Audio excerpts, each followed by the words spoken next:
Friends, CMA CS संगीत Saurabh this side. तो vacancy आई हुई है Punjab state power corporation limited की तरफ से, जो कि एक गवर्नमेंट ऑफ पंजाब अंडरटेकिंग है।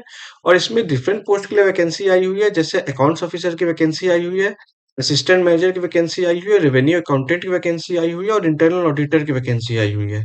और फ्रेंड्स, इसमें starting date of application is 5th of March 2024 और the last date of online registration is 26th of March 2024।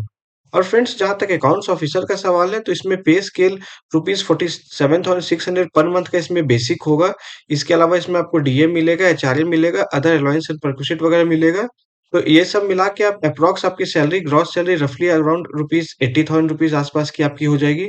वैसे ही रेवेन्यू अकाउंटेंट की पे स्केल ₹35,400 है, एज पर 7th सीपीसी। और उसी प्रकार से अगर इंटरनल ऑडिटर का देखा जाए, तो उनका pay scale as per the government of Punjab directive जैसा है, उस हिसाब से उनका पे स्केल होगा। और जहाँ तक प्रोबेशन का सवाल है, तो उन्होंने बता रखा है कि आपके सिलेक्शन होने के बाद आपको 3 इयर्स का आपको प्रोबेशन पे रखा जाएगा। अकाउंट्स ऑफिसर की टोटल वैकेंसी इसमें फ्रेंड 15 है, रेवेन्यू अकाउंटेंट की 24 है और इंटरनल ऑडिटर की 51 है। तो देखा जाए फ्रेंड, काफ़ी ज़्यादा वैकेंसी आई हुई है। और जहाँ तक कैटेगरी वाइज़ ब्रेकअप का सवाल है, तो उन्होंने पूरा डिटेल रिक्रूटमेंट नोटिफिकेशन में बता रखा है। जैसे अकाउंट्स ऑफिसर का देखा जाए, टोटल नंबर ऑफ सीट 15 है, 15 में से 7 सीट जो है, वो वुमेन के लिए रिजर्व्ड है। यानी 8 सीट जो है वो ओपन है, मतलब मेल या फीमेल दोनों कैटेगरी वाइज़ इसमें फाइट कर सकते हैं, जबकि 7 सीट जो है वो सिर्फ फीमेल के लिए है। तो उन्होंने बता रखा है कि 15 सीट में से 6 सीट जो है वो अनरिजर्व्ड है, यानी जनरल कैटेगरी के लिए। और उस 6 सीट में से 2 सीट जो है वो फीमेल के लिए है। तो 4 सीट जो वो ओपन है, मेल फीमेल सभी के लिए। उसी प्रकार से ईडब्ल्यूएस का और सारी कैटेगरी का इन्होंने बता रखा है। फ्रेंड्स, मैंने इस रिक्रूटमेंट नोटिफिकेशन को इस वीडियो के डिस्क्रिप्शन में डाल दिया है। एक बार आप गो थ्रू हो जाए इस रिक्रूटमेंट नोटिफिकेशन से, ताकि आपको बाकी सारी डिटेल्स जो और है, जो मैं कवर नहीं कर पा रहा हूँ ड्यू टू टाइम कॉन्स्टेंट, उन सारी चीज़ों को भी आप देख पाओ। और जहाँ तक रेवेन्यू अकाउंटेंट का सवाल है फ्रेंड, तो इसमें भी रेवेन्यू अकाउंटेंट में टोटल नंबर ऑफ सीट 24 है, जिसमें से कि 7 सीट फीमेल के लिए रिजर्व्ड है। और उसी प्रकार से अगर इंटरनल ऑडिटर का देखा जाए, तो इंटरनल ऑडिटर का भी टोटल नंबर ऑफ सीट 51 है। इस 51 सीट में से 16 सीट जो है, वो फीमेल के लिए रिजर्व्ड है। और फ्रेंड, जहाँ तक एलिजिबिलिटी क्राइटेरिया का सवाल है, तो उन्होंने बता रखा है कि अकाउंट्स ऑफिसर के लिए आपका क्वालिफिकेशन आइदर चार्टर्ड अकाउंटेंट या फिर कॉस्ट मैनेजमेंट अकाउंटेंट या सीए या फिर सीएमए, जो कि पहले आईसीडब्ल्यू के नाम से भी जाना जाता था, वो होना चाहिए। रेवेन्यू अकाउंटेंट के लिए उन्होंने बोल रखा है कि full time BCom with minimum 60 marks होना चाहिए, या फिर आपने अगर फुल टाइम एमकॉम कर रखा है तो 50% मार्क्स होने चाहिए, या फिर सीए या फिर सीएमए इंटर आपने पास किया रखा है तो वो होना चाहिए। इसके साथ अगर इंटरनल ऑडिटर का देखा है, उसमें भी उन्होंने सेम क्वालिफिकेशन बोला है कि अगर आपने बीकॉम कर रखा है तो आपको 60% मार्क्स आपके ग्रेजुएशन में होने चाहिए। अगर आपने एमकॉम कर रखा है तो 50% मार्क्स आपके एमकॉम में होने चाहिए। या फिर आपने अगर सीए या फिर सीएमए इंटर आपने कर रखा है, तो ये आपका इंटरनल ऑडिटर का एलिजिबिलिटी क्राइटेरिया है। पर एक इम्पोर्टेंट बात जो उन्होंने फ्रेंड्स बता रखा है, इन्होंने बोल रखा है कि आपका नॉलेज और क्वालिफिकेशन ऑफ पंजाबी, आपका एटलीस्ट क्लास 10 लेवल पर पंजाबी लैंग्वेज होना चाहिए। तो अगर आपका एटलीस्ट क्लास 10 लेवल पे अगर आपका पंजाबी एज़ अ सब्जेक्ट था, तो ही आप अप्लाई कर सकते हो। अगर फ्रेंड्स, अगर आपने क्लास 10 लेवल पे अगर आपका पंजाबी एज़ अ पेपर नहीं था, इट्स एडवाइजेबल कि आप अप्लाई मत करो, क्योंकि अगर आपका अगर रिटन एग्ज़ामिनेशन क्लियर भी होता है, सिलेक्शन हो भी जाता है, तो फिर चांसेस है कि at the time of interview या डॉक्यूमेंट वेरिफिकेशन के टाइम पे आपको रिजेक्ट भी कर सकते हैं। तो फ्रेंड्स, देखा जाए बेसिकली, तो आपको ये एक मैंडेटरी क्राइटेरिया है, जो कि आपको फुलफिल होनी चाहिए। और जहाँ तक एज लिमिट का सवाल है, तो उन्होंने अपर एज लिमिट 37 इयर्स बता रखा है कि अगर आप अनरिजर्व्ड कैटेगरी से बिलॉन्ग करते हो।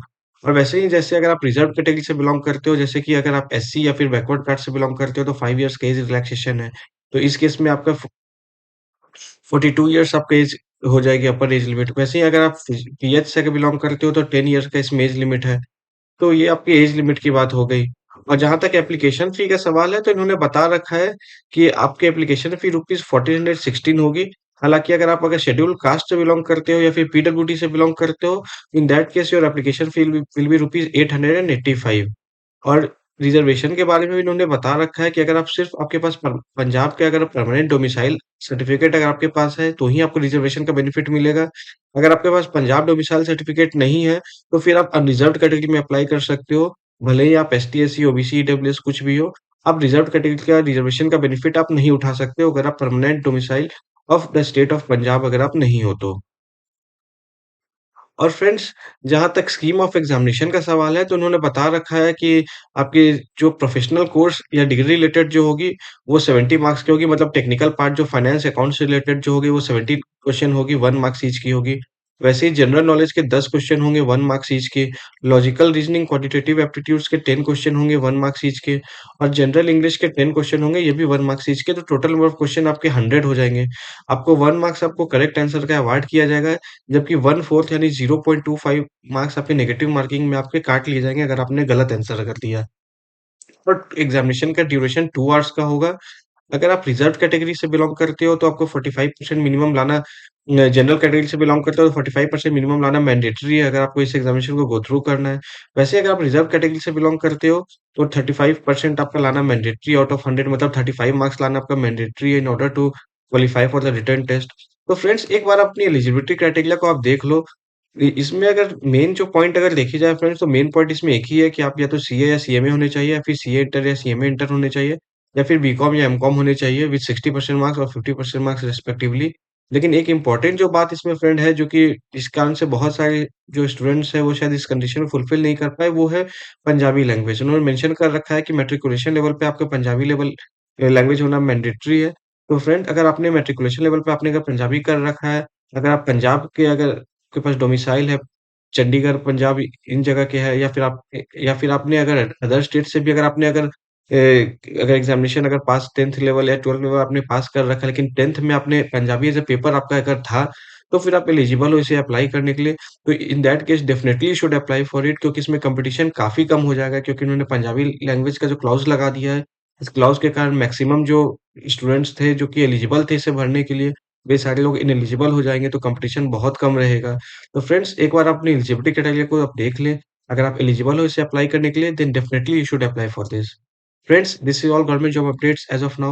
Very soon I'll come up with updates on another government job vacancies. Till then, take care and subscribe our channel. Thank you.